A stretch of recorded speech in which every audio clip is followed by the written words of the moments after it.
Bertempat di ruang rapat Nganjuk Ladang, Pemda Nganjuk. Bertempat di ruang rapat Anjuk Ladang, Pemda Nganjuk digelar rapat evaluasi kasus penyebaran COVID-19. Dikarenakan Kabupaten Nganjuk sudah ditetapkan menjadi zona merah oleh provinsi. Dalam rapat tersebut, Bupati tegas memberikan perintah gerak cepat serta himbauan guna meminimalis penularan COVID-19 yang kian hari kian meningkatkan di Kabupaten Nganjuk. Rapat yang dipimpin oleh Bupati Nganjuk Novi Rahman Hidayat dihadiri oleh Wakil Bupati Nganjuk, Kapolres Nganjuk, Dandim 081 Nganjuk, Sekda Nganjuk serta seluruh OPD dan jajaran gugus tugas COVID-19 Kabupaten Nganjuk melalui aplikasi Zoom. Meningkatnya penyebaran COVID-19 di Kabupaten Nganjuk mulai bertambah setelah libur Natal dan Tahun Baru kemarin. Gerak cepat Bupati Nganjuk bersama tim gugus tugas COVID-19 Nganjuk berupaya mengurangi serta mencegah terus meningkatnya penyebaran COVID-19. Dalam rapat tersebut, Bupati menginstruksikan agar segera secepat mungkin Pemda Nganjuk akan menyiapkan rumah sakit cadangan. Perintah tersebut langsung diinstruksikan ke Pak Sekda, Dinker, koordinasi dengan OPD yang hadir dalam rapat tersebut. Nantinya rumah sakit cadangan guna karantina dan isolasi berada di Sanggerahan Sawahan serta Desa Balong Gebang, Kondang Nganjuk. Selain kebijakan gugus tugas COVID-19 Nganjuk terkait isolasi mandiri di Nganjuk ditiadakan. Wajib di rumah sakit guna mencegah klaster keluarga, terkecuali Sarprasnya mendukung. Terkait hajatan, Bupati perintahkan gugus tugas membikin edaran kepada seluruh kecamatan di Nganjuk terkait himbauan melakukan nikahan yang wajib saja, pesta ditunda hingga situasi aman. Bupati berpesan minta kesadaran masyarakat agar mengurangi kegiatan berkumpul masyarakat. Selain itu, Bupati perintahkan swab untuk yang akan melakukan kegiatan hajatan.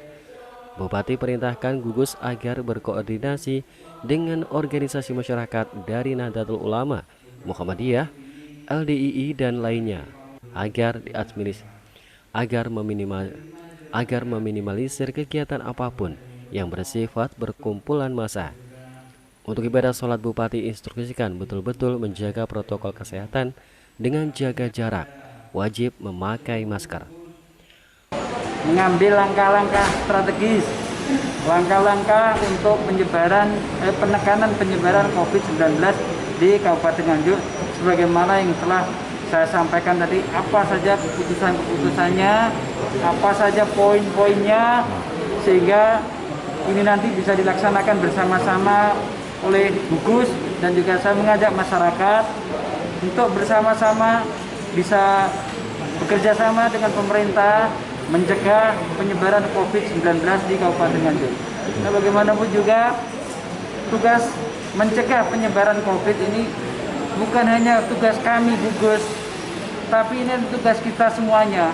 Masyarakat Kabupaten Nganjuk ikut andil berperan di dalam menjaga diri, menjaga keluarga dan lingkungannya dari penyebaran COVID-19. Sementara ini yang menjadi penerapan jam malam pun mulai berlaku langsung mulai jam 7.30 dilaksanakan setiap hari. Bupati mengingatkan gugus tugas agar proaktif rutin melaksanakan operasi CF tempat keramaian dan tempat hiburan. Menurut Haji Novi Rahman Hidayat, Bupati Nganjuk mengatakan OPS justisi agar terus dilakukan dan dilakukan betul-betul oleh petugas. 1 minggu rutin dilaksanakan hingga tanggal 24 Januari. Sosialisasi di pasar agar lebih digencarkan. Bupati berharap ASN menjadi suri tauladan dan contoh bagi yang lain untuk menjaga kesehatan. Selanjutnya diharapkan nantinya dari rapat serta evaluasi penanganan COVID-19 tersebut dapat menjadi kesadaran masyarakat agar terhindar dari penularan COVID-19. Dari Nganjuk, Jawa Timur, Samsul Arifin, SRTV.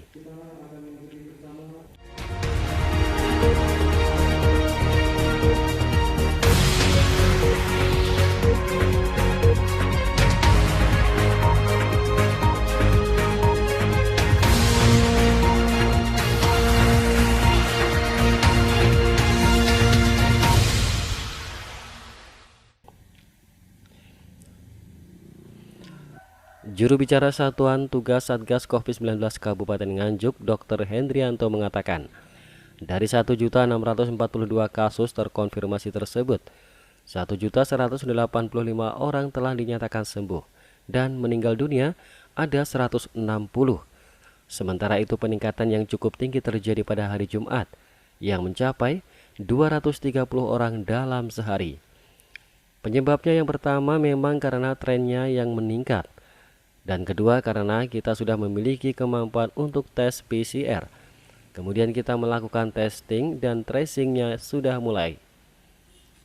Selain itu dokter juga menjelaskan bahwa saat ini selain daripada rumah sakit rujukan, kini setiap puskesmas yang ada di wilayah Kabupaten Nganjuk juga telah memiliki tenaga kesehatan yang terlatih untuk melakukan uji swab yang hasilnya dikirimkan ke RSUD Nganjuk ataupun ke Surabaya. Setiap puskesmas saat ini memiliki tenaga yang terlatih untuk melakukan swab. Dr. Hendrianto mengimbau kepada masyarakat agar senantiasa tetap menerapkan protokol kesehatan setiap melakukan aktivitas agar penyebaran COVID-19 di Kabupaten Nganjuk dapat ditekan seminim mungkin. Dijelaskan dok untuk perkembangan terkini terkait dengan pandemi COVID-19 di Kabupaten Nganjuk. Jadi hari kemarin itu ada 1.642 yang sudah terkonfirmasi, sembuh 1.184 dan yang meninggal 160. Kemarin ada penambahan 230 orang yang terkonfirmasi. Penyebab dari penambahan itu sendiri apa dok? Penyebabnya adalah yang pertama trennya memang meningkat.